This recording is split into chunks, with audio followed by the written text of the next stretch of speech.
Today on the Disney Marathon, we are covering Bambi, the last of the Golden Age Disney movies. The film Bambi is based off a book called Bambi, A Life in the Woods, which is originally an Austrian-German book from 1928. The actual idea for making the movie was not a Disney one itself, but an MGM one.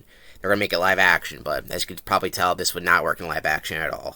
So the rights were sold to Disney Studios for a pretty cheap sum, I believe, and they're like, let's make this a second animated movie. But the problem is, it was dark. Like, pretty dark. In fact, the book was not intended for a young audience, it was intended for adult audiences. And they had to make it so it could work for a younger audience, so it ended up getting postponed multiple times with other projects coming in the way, and eventually was released in 1942. The artistry of Bambi is what's best known for. The best thing about the film is the animation and its attention to detail. They even studied two baby deers who, oddly enough, had the name of Bambi and Feline. Is that the female deer's name? So yeah, it's quite literally, these characters are based off real-life animals. And there's an artist who was studying Vermont and Maine forestry to get it looking exactly the right way. So yeah, Bambi looks visually very appealing, and the artistry is second to none. In fact, it was a very hard challenge and ended up causing the film's budget to go almost to $1 million, which is a lot at the time. It was only $850,000, but that's still a lot.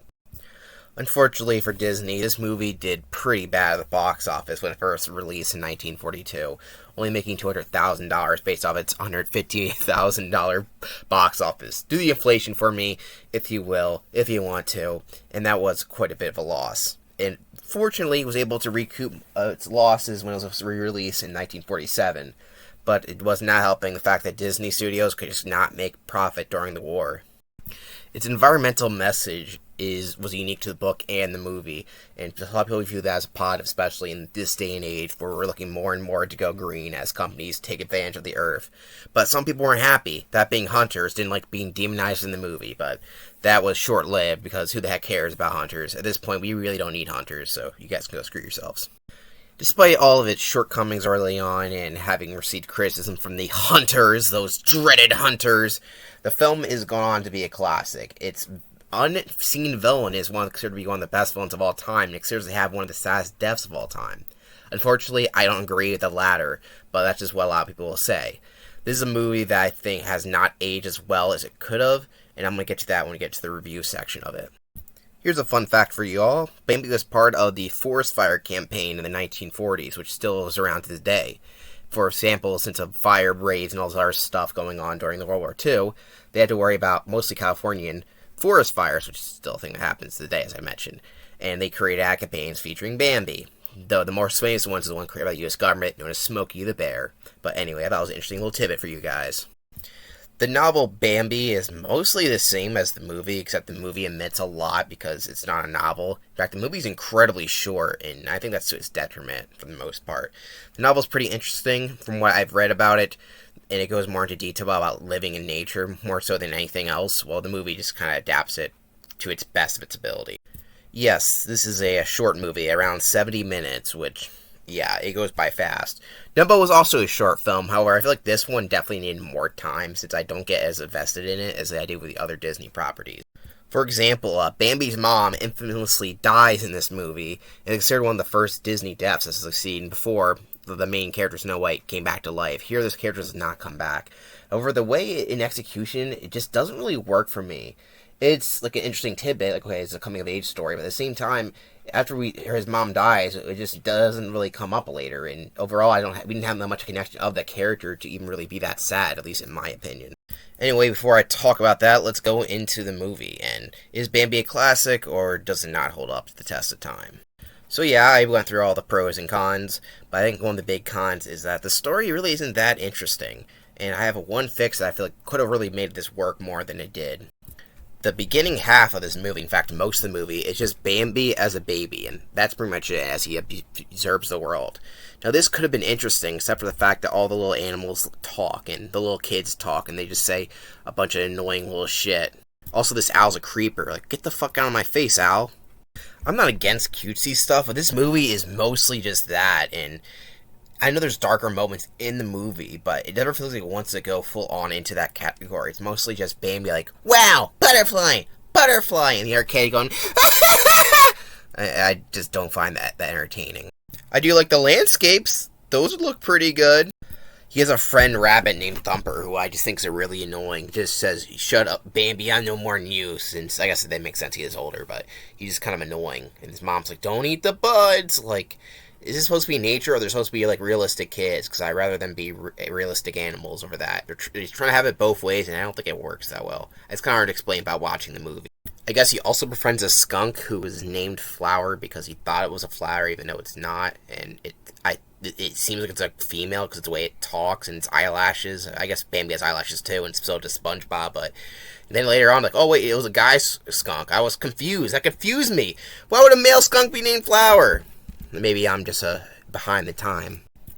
For the most part, this movie is really only interesting when it's not focusing on that type of stuff. When it focuses just on how nature lives in the forest and how it deals with all the other stuff that happens, like the coming of the seasons, like spring brings rain and how all the animals react. And I like that part, alright? I also like Bambi's relationship with his dad. He doesn't really have much of a relationship, but they don't really do it through dialogue most of the time. It's just through the animation, and I think these are the strongest moments. They don't really have much of a relationship, and Bambi's kind of scared of his dad. His dad's very stoic. He's also the king, I guess, but he doesn't really do anything, like, royally. Like, this is kind of like a diet Lion King, and no, it comes before the Lion King. What I mean by diet Lion King is that Lion King was kind of inspired by this, and Hamlet. Not Kimba the White Lion, but Kimba was also inspired by this. It's a confusing story. Go do your own research on that. The reason I mention this is because The Lion King has a lot of story beats from Bambi. In fact, it was, like I said, inspired partially by Bambi. And every time I see a story beat that's similar in both movies, I think, wow, The Lion King did this one so much better. For example, Bambi has a love interest who and they meet as kids, and they act like kids, and then later on they find each other again, and they fall in love after years being apart. But it doesn't really work because the relationship as a kid is that the one girl harasses Bambi for no reason, like a little bitch. Like, I don't know why there's a lot of animals harassing each other. I don't think deers really do that, but whatever. The one scene that just doesn't do it for me is Bambi's mom's death. So they hear man's gunshots, who was already established as an enemy. We don't see the character, which is, I think, a good idea, actually. But all of a sudden, there's a gunshot, and Bambi's mom is no longer there. So he's like, "Where are you, Mom?" And then he finds his dad. "Your mother can't be with you anymore." So his mom's dead. I wonder what's going to happen now. Let's sing a gay little spring song. Don't adjust your screen. That's exactly what happens next. It cuts directly to spring, and they sing a song called "Let's Sing a Gay Little Spring Song." I wish I was joking about that. And the songs are about birds being horny, because, birds actually are horny. Just look that up. They wanting to fuck each other. But it's kind of a weird juxtaposition just to get, like, a character's death to, hey, let's fuck. The mom character didn't really have much impact other than gets giving birth to Bambi. She doesn't really do a whole lot. She's with Bambi a little bit, but Bambi doesn't have much character either. He's kind of just a young deer. So you want to see more of his sadness, or like at least him coping with that and growing up. But we just get a jump cut. Like, who cares about that crap? I mean, even Disney decided it would be a good idea to cover this aspect of the character, what it's like after his mom died. Bambi 2 I have not seen, but I think the concept sounds pretty interesting. In fact, it sounds more interesting than the movie here, but I don't know. Let me know if you want me to watch the direct-to-DVD sequels. I will be reviewing them if I get enough people saying they want me to do it. See, I don't really hate this movie. I just think that it doesn't really achieve much. I don't feel like I know Bambi. He's just a deer. And that, I guess, is okay, but at the same time, I feel like them trying to make it kind of more humanize the character by giving it a voice, but also trying to make it realistic, just didn't really work. And I feel like when I watch it, like, I kind of wish the whole thing was muted. Muted with a soundtrack, that is. Give this thing the Fantasia treatment. That would be way better than what we get here. Not much happens here. After the mom dying, Bambi's all grown up and doesn't give a shit that his mom died. He was raised by his dad off screen. Or, well, in a direct-to-DVD sequel, that is. And he meets his friends who all get boners. And usually over-exaggerates, saying all stuff like, oh, they get boners. I'm not joking. The skunk named Flower gets a boner when he gets kissed. What do you think this is supposed to represent? There has been adult jokes in Disney since the beginning. So pretty generically, all the characters are like, we aren't going to get dates, and then they see, like, oh, look at this sexy bunny. Now, first of all, that's not a sexy bunny. I was going to make a Lola Bunny joke, but then I saw this post when I just looked up the character's name. I'm scarred. Bambi also finds the deer who tormented him as a child, but now they're lovers, because that's just how this stuff works. But uh-oh, another deer wants to have sex with her, even though she doesn't want to have sex with him. This deer's name is Rano, who was actually a character in the book, but they don't give him a name, and Yeah, they just fight for a little bit. I mean, the fight scene looks pretty cool. Doesn't really last very long, but hey. I guess Bambi won, and that means he gets the grill. I said grill when I meant to say girl. And a song plays. A song so forgettable that's going to be ranked at the bottom of my song list. So this is romantic. They barely know each other and now they're in love. That's how love works, right? According to the original poster, this is a great love story. And I'm sorry, but of all the things to talk about Bambi, a love story is easily its worst aspect. I've seen tons of posts saying, what's the best Disney couple? And I've never seen Bambi and Feline, because who the hell really cares? Like I said, I honestly think their relationship would be better if we never heard them talk. It was just visual, which would be more interesting, but whatever. At the end of the movie, Man comes back and sends out their evil dogs, and Bambi has to save his new girlfriend, and that's pretty much it. They also burn down the forest because they're greedy. But no one dies during this experiment, so it doesn't really matter that much. Well, a bird died, but, we never even knew that bird, so who cares? And then the movie ends or begins with the new mom deer making 2 new baby deers to repopulate the already large deer population. Seriously, there's deers overpopulated. So Bambi wants to be a nature documentary animation while also having all the characters have quirky stuff like getting boners and stuff like that, and it doesn't really work that well for me. If I'm about to get interested in something in this movie, eventually it will end because this movie is incredibly short. This is honestly one of the movies where not much happens and you kind of forget about it after you're done watching it. If you're one of the fans of the movie, I can see why, especially if you grew up with this movie. This is not one of the movies I grew up with, and I don't have much connection to it. I'm glad it helped some people out, it had mostly impacted some people, and even helped some environmental causes, but overall, I don't think Bambi's that great. In 2006, as I mentioned before, they made a sequel to Bambi, more like a midquel, which covers the part we missed during Bambi. And honestly, conceptually, it sounds more interesting than Bambi, and I think some people say it's better depending on your viewpoint. In fact, they even got into detail by having copied the art style of the backgrounds, which looks pretty neat. Apparently, maybe in 2025, they're going to make a live-action remake. You already know my opinion on live-action remakes, and honestly, it sounds like a bad idea. I mean, the reason why Bambi was rights were sold off to Disney in the first place was because they couldn't figure out how to get it to work in live action. I know you do realistic CGI, but part of the idea of Bambi was trying to illustrate the forest in animation in the most beautiful way possible, but now you're just going to recreate it in CGI and probably muddy it up like they did The Lion King. After all, there's no good-looking skies, as the director said, making that movie. There's a whole bunch of people talking about the live-action Lion King, how ugly it looks, and yeah, Bambi would not translate very well into that format, at least in my opinion. But who knows, maybe they'll surprise us. Most likely, not. One thing I usually talk about these Disney things is all the parks-related things. They get a main thing in the parks. However, Bambi, well, I guess it didn't translate well to Disney parks because, well, what else is there really to do with this character? So, other than merchandise, Bambi doesn't have any main thing in the Disney parks. And that's pretty much it, so let's go to the rankings. Bambi, unfortunately, is going into the D tier. It has elements I like, but it doesn't quite reach the mark. If it was a little longer, usually I like faster-paced movies, but here I felt like I wish things were a bit more developed, or I wish it was more Fantasia style, or I let the music tell the emotions of a character, because really the dialogue, as well as the voice acting, does nothing for this movie. In fact, I think some of the kids' mics sound really weird and awkward at some points. But that's just my opinion. I can see someone really loving this movie, and I like animal movies, but I just don't really get into this one. I haven't really watched it that many times, but both times I watched it, I just did not care for it very much. Like I said, I appreciate the movie more than I actually enjoy watching it, if that makes any sense. I put the villain of Man in C tier. Some people have ranked Man way high. Honestly, the character doesn't have much of a presence, other than killing Bambi's mom, if she was more of a character in the movie. But she's there, but she doesn't have much of a presence.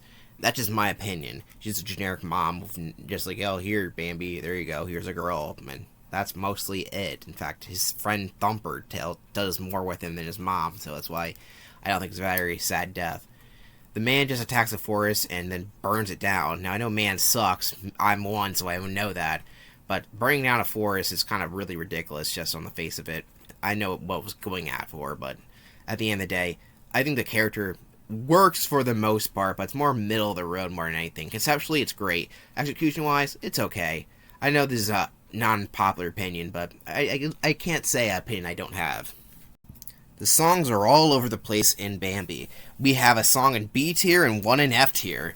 Yeah, so they're very inconsistent. There's not a whole lot of songs. In fact, the songs aren't really a main part of the movie, but I'll go over them. Like I said, I like to go from bottom to top when it comes to the songs. At the bottom, we have Looking for Romance. It's bland, and I completely forget everything about it as soon as it happens. In E, we have Love is a Song. I don't understand the love part. It's mostly just nature happens, and it sucks. So where's the love aspect? Bambi completely ditches his mom, even though his mom had love for him. He kind of ditches the main theme about nature being a cruel and relentless, just saying, well, love is actually a song. Like, get the heck out of here. That has nothing to do with your theme. Anyway, the next thing is D. Leslie and Galo Spring Song. It's catchy. It's stupid, though. The placement of the song is terrible. And the fact, I know gay used to mean happy, but yeah, now it's just weird. I guess it works because we're in Pride Month, so maybe just sing that song. Anyway, I think we have one last song here, being Little April Showers, which is a song that is incredibly catchy, and I like the scenery around it entirely. It's a good example of what I wish the film was more so than anything else. And that's all I gotta say about the songs. It's not really a movie based off its music. As you can see, there's not a whole lot of music in it, to be exact, but that's Bambi for you. And that's Disney's Golden Age. It's actually pretty short. In fact, even though the second stage is called the Wartime Era, pretty much every Disney film in the Golden Age did come out during World War II. This one came out during its peak, I feel like. Following Bambi, Disney was required to make short movies and shorts for World War II. Kind of propaganda, but it was good propaganda because it was for United States. Only two of the following movies, the next era, would really take place during the war. But hey, wartime era is what we call it.